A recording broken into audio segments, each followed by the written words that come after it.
dan akan muncul khilafah kembali yang terakhir kalinya. Kalau merujuk kepada apa yang disampaikan Nabi, akan berdiri kembali khilafah alamin hajin nubuwah, akan kembali munculnya khilafah kelak sebelum kemudian Allah menegakkan hari kiamat dan menerbitkan matahari dari arah barat. Janji dari Nabi, dan Nabi tidak pernah berdusta, dan orang yang dibenarkan omongannya adalah Rasul.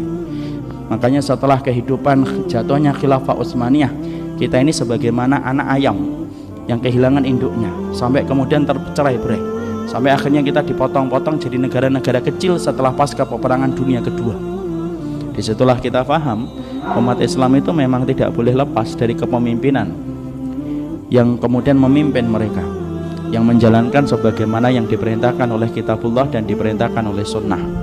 Dan sesungguhnya khilafah itulah perkara yang dikhawatirkan dan ditakuti oleh orang-orang kafir ketika kaum muslimin berkumpul dalam satu komando, yaitu komando khilafah yang menjalankan kitabullah dan sunnah. Makanya janji dari Allah itu apa? Khilafah itu muncul, dan orang kafir itu membaca itu. Makanya kalau kita perhatikan riset-riset yang dilakukan oleh orang kafir, yaitu adalah riset bagaimana dia selalu meneliti dan mengamati kondisi kaum muslimin ketika sudah mengarah kepada perkara itu.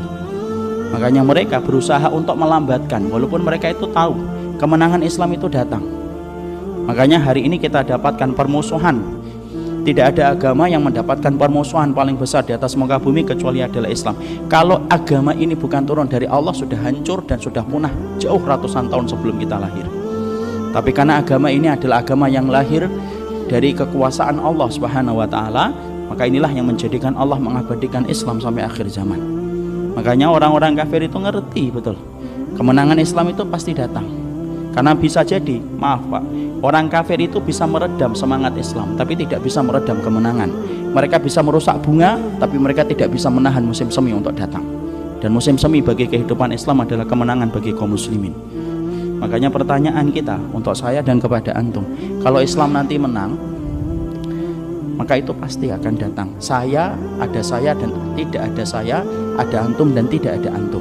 Pertanyaannya cuma satu, kalau Islam nanti menang, sudah apa yang kita berikan untuk Islam? Dan sudah apa yang sudah kita sahamkan untuk Islam di dalam kemenangan? Kenapa?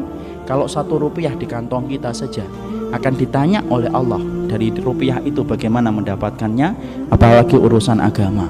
Karena setiap orang akan ditanya bagaimana urusan agama ketika dia tinggal dan hidup.